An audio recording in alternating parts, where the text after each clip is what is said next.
नमस्कार दोस्तों, स्वागत है आपका मेरे YouTube चैनल किताबों की दुनिया में। इस चैनल पर मैं किताबों से संबंधित जानकारियाँ शेयर करता हूँ। तो अगर आपको किताबों में रुचि है तो इस चैनल को सब्सक्राइब जरूर करें। अपने दोस्तों और अपने रिश्तेदारों के साथ इसे शेयर जरूर करें। काफ़ी समय से मैं वीडियो नहीं डाल पा रहा था, कुछ पर्सनल रीजंस थे, लेकिन अब मैं कोशिश करूँगा कि नियमित रूप से वीडियो डालता जाऊँ।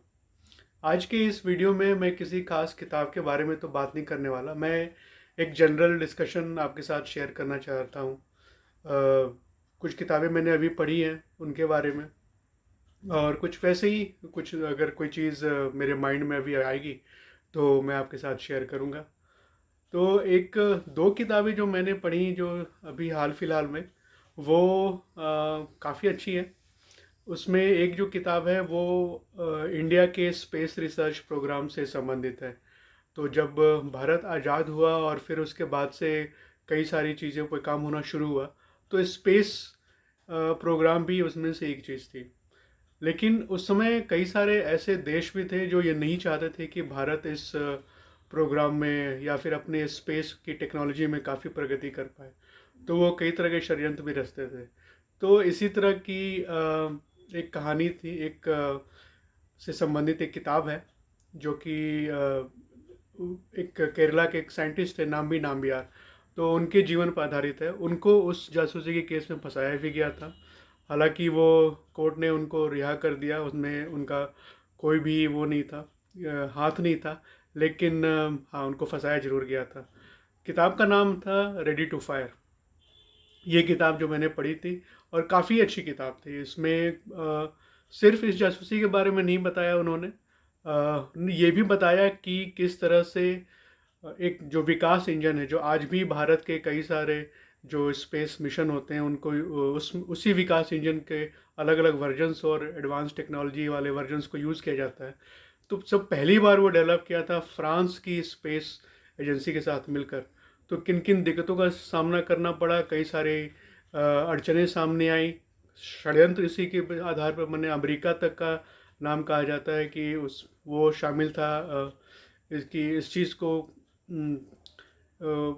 को रोकने में, कि कैसे भारत का स्पेस प्रोग्राम रुक जाए। तो इस तरह की चीज़ें हैं जो उस किताब में बताई गई थी। और एक बहुत इंटरेस्टिंग किताब जो मैंने पढ़ी थी वो है अमीश त्रिपाठी की लिखी हुई सुहेल देव। तो सुहेल देव ये तो है एक हिस्टोरिकल फिक्शन। सुहेल देव नाम के एक कैरेक्टर भी हैं।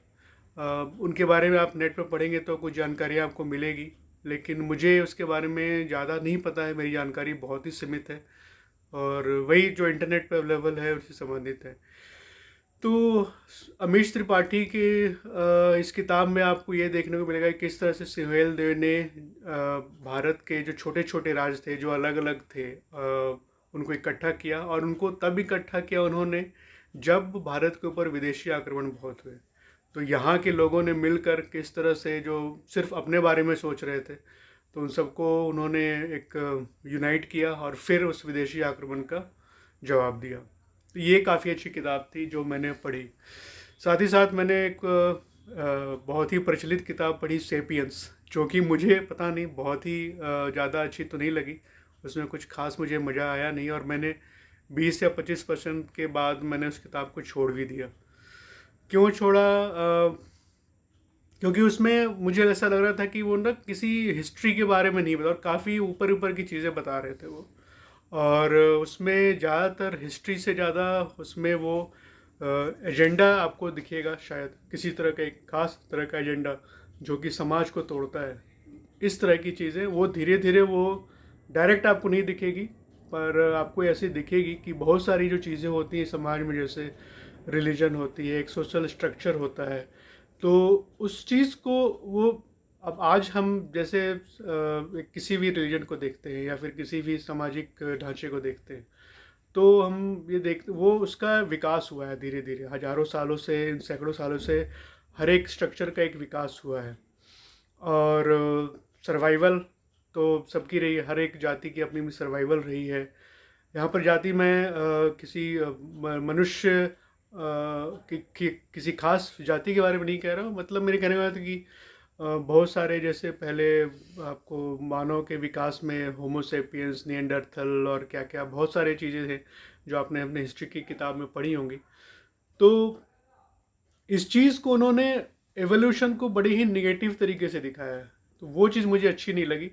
उनका कहना है मतलब अगर आप समझेंगे तो ये किताब पढ़ेंगे तो ये समझ में आएगी कि एवोल्यूशन एक निगेटिव चीज़ है, हम लोगों ने कुछ गलत किया है जो आज आज के जो होमोसेपियंस है, और फिर उसको बड़े अच्छे तरीके से वो उसको अच्छा भी दिखाने की कोशिश कर रहे हैं। तो इन सारी चीज़ों की वजह से मुझे कुछ में कुछ खास इंटरेस्ट लगा नहीं, तो मैंने वो किताब वो छोड़ दी। और फिर मैंने अभी मैं एक और किताब जो पढ़ रहा हूँ वो है सैफरॉन सोर्ड्स, काफ़ी अच्छी किताब है, जो कि भारत के कई सारे ऐसे वीर और वीरांगनाओं की कहानी है कि कैसे उन्होंने अंग्रेज़ों या फिर मुग़लों के साथ या फिर बाहरी आक्रमणों के साथ जो आक्रमण हुए थे उनका मुकाबला किया, मोहम्मद गौरी और इन सब लोगों को मुंह तोड़ जवाब दिया गजने। तो इन ये छोटी छोटी चीज़ें हैं जो हमारे इतिहास में हमें पढ़ाई नहीं जाती है, लेकिन उस किताब में उन छोटी छोटी कहानियों को और उन छोटे छोटे जो रिवोल्ट हुए थे, जो स्ट्रगल हुए थे, उनको बड़े अच्छे तरीके से उसमें लिखा गया है। तो ये एक अच्छी चीज़, मुझे एक अच्छी किताब मिली जो मैं अभी पढ़ रहा हूँ। तो इसी तरह की किताबें आजकल पढ़ रहा हूँ मैं, और फिर धीरे धीरे मैं इनके रिव्यूज़ वाले के साथ भी शेयर करता ही रहूँगा। साथ ही साथ मैं और भी वीडियोस बनाता रहूँगा जिसमें एक जनरल बातें भी होती रहेंगी, किताब की बातें, फिर उसके बाद से मेरी क्या समझ है उसको, फिर मैं कैसे देखता हूँ समाज, और मेरा क्या दृष्टिकोण है। तो ये सारी चीज़ें मैं शेयर करता रहूँगा आगने वाले वीडियोस में। आशा करता हूँ कि आपको ये अच्छी लगेगी, और आपकी उन जो जो विषय के बारे में मैं बनाऊँगा वीडियो, उन विषयों पर आपकी क्या राय है ये मैं ज़रूर जानना चाहूँगा। तो जैसे आप हमेशा कमेंट करते रहते हैं, सुझाव देते रहते हैं, उसको जारी रखिएगा। और मैं जल्द ही एक वीडियो के साथ आऊँगा जिसमें कुछ रिव्यूज़ भी होंगे किसी खास पुस्तक को लेकर। और फिर मिलूँगा एक नए वीडियो में। तब तक आप मस्त रहिए और लाइफ एंजॉय करते रहिए। Bye bye.